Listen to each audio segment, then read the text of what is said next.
Everybody, and welcome to SA Rugby Magazine's analysis of the URC final tomorrow. Mark, what a dream draw for Dobbo and the Stormers. Yeah, the stars are aligned. You know, Leinster keep on saying they're chasing that fifth star, but I think we got that fifth star. Last year, we didn't have to play Leinster's first team at all.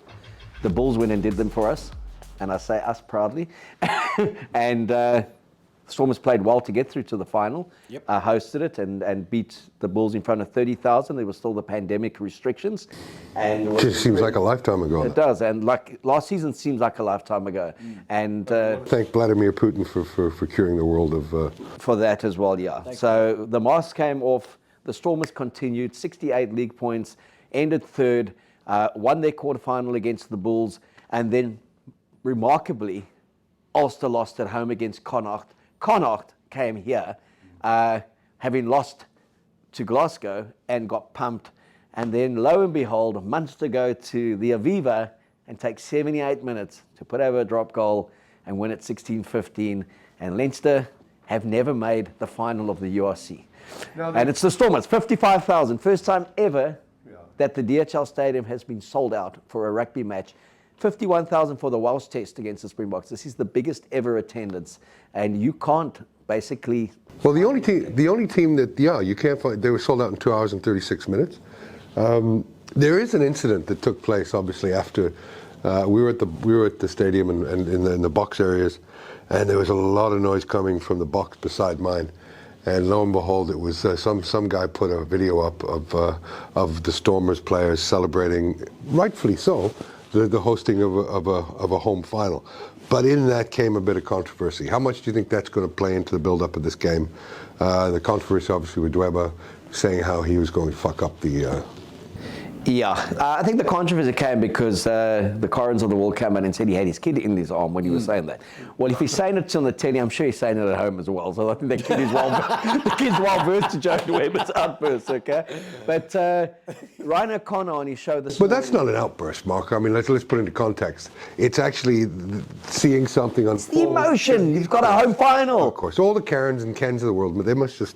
The fact that was actually such a big issue just goes to show how far removed we are from what's actually happening in the game, because that is tame verbiage. But it was wonderful the way he walked, and then he said, "We're gonna fuck you up, Munster." Yeah. So, and the fact that the Stormers communication guy released it is a bit of a... I think it's the only thing he's released ever. When Dobbo asked us, like, what do you guys think? I said, well, if you're going to say it in private, you may as well say it in public. Correct. Okay? So Ryan O'Connor asked him this morning, he said, do you think, Jean Klein has come out and said, it was them celebrating, they got a home final. We'd have done the same. Look how we celebrated after we beat Leinster. Yeah. So he asked Dobbo, but... So the Irish have put it into context. But then he asked Dobbo, so what do you think behind the scenes? Would they be playing that all week? He said, well, I'd have it on repeat all week. He said, we'll be going all week if Munster had said that about them. So that's the negative of it, right? But it's motivation for Munster. But apparently his nickname is Builder Bear, Joe Dweba. And so Dobbo said this week he has just poked the bear a bit. Said, you've talked a big game, now let's go out and show them that. Yes. So, which is cool as well. So it's, if you're going to say we're going to do them, just go and play it. Back it up, you know. So, like I always say, I was reminded of a story when Nick Mallett chose Brendan Fenter. And they said, what do you think? Why the selection? He said, because he talks one hell of a game. Let's see if he can play it. And took him to the World Cup. The guy did quite well. So, it's added spice to the weekend. I mean... So, well, you know, sorry, Mark. So we've got a game. The Stormers are favoured. Reasonably good favourites, 1-2. You can almost get 2-1 on Munster. To me, perfect rugby conditions, you know, around between 12 and 16 degrees. Low wind, but with gusts. We know what gusts mean in Cape Town. Could kill somebody. Yeah. So to me, an ideal, the field's not ideal, but the conditions are ideal. How do you think the conditions are going to... Spoke to my conspiracy theorists over there. He is a flat earther, so we've got to take everything he says with a grain of salt. To be honest, man, I don't think any of this matters, because we've just explained the fairy tale season. It is lined up. The stars are aligned for the Stormers to win this match. That's what's going to happen. I don't think anything can get in the way. We would have spoken about Leinster last year. The Bulls did. We mentioned all these things. I'm just saying, I think this is lined up for the Stormers to do the job. They're playing a team they've never beaten, so there's plenty of inspiration and motivation for these guys to come out and step up. Why haven't they beaten them? Well, because they scored fewer points in Munster whenever they played them. But let's put that into context. They've only ever played them twice. Correct.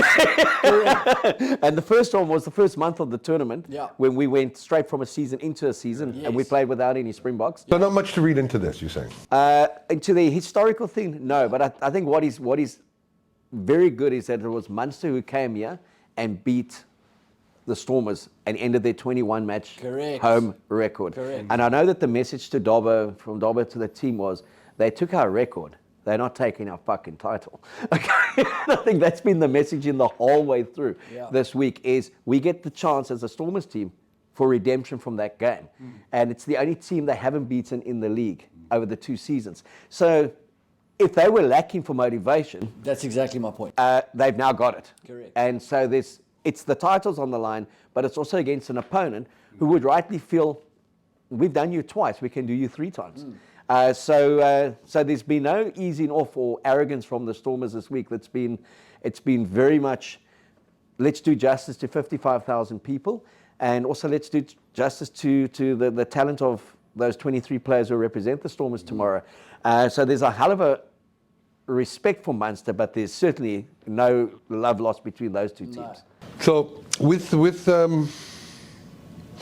mean, Godolbo's had a remarkable season, back to back. Is he as good as his record shows? Well, as a coach. Well, this man worked with him, so I think he's even better versed to answer. Yeah, I think he's in exactly the right place. I think there's a bit of a parallel with him and Marnie Lebok, right? They're 2 guys that are exactly where they need to be at exactly the right time. Dobbo has got a rich history with Western Province. He understands the culture. He's built this team up from guys that were relative unknowns at the lower ranks. He's found ways to win despite disruption. So, and throughout this time at the Stormers, whenever they lose Bok players or guys are not available or at Bok camps or whatever, he plays the next man up and nothing changes. They continue to win. And I think his combination with Davie Snyman and Norm Laker is perfectly set up, that they all complement each other. And I think that the Western Province setup is ideal for Dobbo's methodology and his outlook on how rugby needs to be played. So it's a marriage made in heaven, I think. For those who don't know, Zels was the data analyst for Dobbo a couple of years ago. And Jan Rick Schroeder, who's also on Rock Show, was his under-21 captain. And he was asked what makes Dobbo so special. He said he learned more in terms of history and history lessons because he is so well-traveled and so well-read. And he sees beyond the game. And I think the key there is he's done what a lot of coaches haven't done. He identified a playing style, the DNA that fits that playing style, and he went and picked those players. Yeah. So if you don't fit, you can be the best 10 in the country, but you have to play at the Bulls. Because if you come and play at this team and you've got just a kicking game and you can't play attacking footy, you're not going to make it. Marnie Lebok played 45 matches in 6 years at the Bulls and at the Sharks respectively. He was a sensation at under 20 and under 18 level. He's only 25 now. And they played him at fullback, fly off, centre, win, and just said he's no good. Take him Western Province, take him the Stormers. And we were speaking about it and we did a column about it. Players need to go to where the culture of the club is going to suit their skill set, not necessarily where the check is the biggest. And Marnie Lebok is a classic example. And I think Dobbo as a coach knows he couldn't take his philosophy maybe to the Scarlets or to Glasgow or to Toulon because it just wouldn't work. Correct. So it's like you say, it is a marriage made in heaven at the moment, but the hard work that's gone into that. Spot on. And I think to answer your original question, Kev, it's not so much is he such a great coach. Technically, he's very good, but I think he's a wonderful manager of people and also a huge identifier of talent. Because this is a guy that also goes and watches club rugby, schools rugby. He travels the peninsula. Well, if you look at the whole setup at Western Province, under Paul Sachs, unfortunately, a lot of the things fell away, including the sports science, the conveyor belt of the academy. So that hasn't been producing talent when it was for the Robbie Flex, where they had unlimited budgets, it seemed like. And so, I mean, what Dobbo's done is I've never seen anything like it in my life from a rugby coach. But he's come through. He did the under-20s. He did the Vodacom Cup side. They went to Greek and won against these hardened old buggers. He did the Curry Cup side. They won. And then by the time he actually got in, like you say, right place, right time, but he had done his apprenticeship. Spot on. And he was born and raised here. He played for Province League in the day where it was like basically 5 white guys in the tight 5 and the rest were coloured in the back line. So he's always had this massive appreciation of the skill level of a 78 kilogram fly-off who can play. He doesn't need a 95 kilogram fly-off who must just take it to the line. And he identified with Lebok, with Damien Willems. So he brought back Clayton Blommetjes from the Cheetahs, and they said, why? It's like, because he's the closest we have to Warwick Gelant in terms of player skill, and he'll combine with Lebok and with Willems. So he was looking for a like-for-like swap the whole time, and I think that's been the key to this team. And the way they've contracted, and the players they're talking about potentially bringing back fit that mold. Willie LaRue was offered to them. They said no.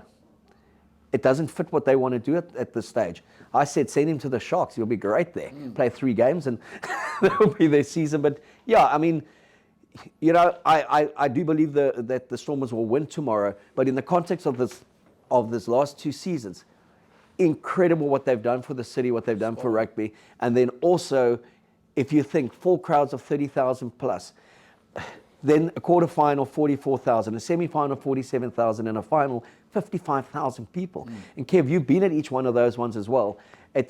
There's just a very different atmosphere than there ever was at Newlands. This is more carnival, festivities. It's not just about the rugby. It's about a non-traditional rugby fan who just wants to be there to be part of the party. Yeah, no, it is. It's become a good place to go and watch rugby and a different experience, you know. And it's always better when the team is winning. You know, I remember leaving the box at Newlands many times and just feeling shortchanged in terms of the product that was on the field. So what are you saying? You said that the Stormers are going to win by what? Give me a score, Mark. Yeah, I've got 2 scores. So the first one was what I thought early in the week, when I didn't know what time kickoff was. It was 45-15, 30 points to the Stormers. But it's not an afternoon kickoff, and there could be some rain in that. So I've readjusted my sights, 33-20, and they'll score a late one. So a comfortable 13 points. I think they're going to win emphatically. Flat earther? I was thinking Stormers by 12, but now I'm going to say the Stormers by 8. I think it's double digits for the Stormers. Yeah. I'm not sure if it's going to get over 50 points in Cape Town with the wind blowing. But I mean, I guess it comes down to the ref. So, but I think the Stormers win this thing by 10 to 15 points, and I think they're in control of the game the whole way. Yeah, I say 25-15. I think it's a double-digit victory. I'll be putting my money on -5.5, which is the handicap. So the Stormers to win by 6 or more. I don't see it going either way. I think there's nothing worse than getting on a plane from Ireland and flying out to play 6 or a half a dozen angry Dutchmen on a Saturday afternoon anywhere in the world. Exactly. And remember, we've got an Italian referee in charge. And we know about the Italian book on war heroes. It's the thinnest one out. And those tanks, 1 neutral gear and 5 reverse. So if it starts going for the Stormers, I can't see this guy turning on them. No, it should be a great occasion. Compliments to all my Italian friends out there. Ex-Italian friends. And if you're going to the stadium, lucky enough to have a ticket, go early. 55,000 people trying to get in there with the traffic and everything else. It's not going to be pleasant. So don't be one of these people that's stressed trying to get to the stadium 5 minutes before kickoff. Yeah, and they're opening the stadium at 3:30, which is earlier than normal for a 6:30 kickoff. The park and rides from Century City, from UCT, and from the Civic Centre are all for free, the MyCities. So they're not charging at all. And apparently on the semi-final experience, people who took it from UCT said they were basically back at their car within an hour within 40 minutes of kickoff and that. So do the fan walk, but also everything's going to be open, and they're also keeping the ground open later than usual, so people can sit back and enjoy the victory, and we can really be hospitable to the... Be serving beer into that part of the evening as well. Yes, and they're keeping the bars open. They're keeping... Are they? Like, Are you just making this up? No, they are. They're keeping everything open, and they also believe that's going to help with the exodus. Yes. So people can stand, they can enjoy a bit of the party, and we can really show Munster some great hospitality. Because you know the one thing about Ireland that I always used to enjoy, that they're the most incredible hosts. Before Leinster went on this run, they beat the All Blacks once and they became Ireland, they became England, okay? And they would always say when you were in Dublin or if you were in Limerick or in Cork, they'd always say that their team never lost. The other ones just scored a few more points. And so they would give you an amazing party. And I think Cape Townians, give them Munster folk who come. I think there's nearly 5,000 of them. Give them a great time. Show them what wonderful hosts we can be, because the only place where we're not going to be charitable is going to be on the field for 80 minutes, where our boys go out there and give them a good old thumping. Yep. Well, enjoy tomorrow, and thanks for watching. And good luck to the Stormers. Good luck to Munster. May the best team win. Thank you.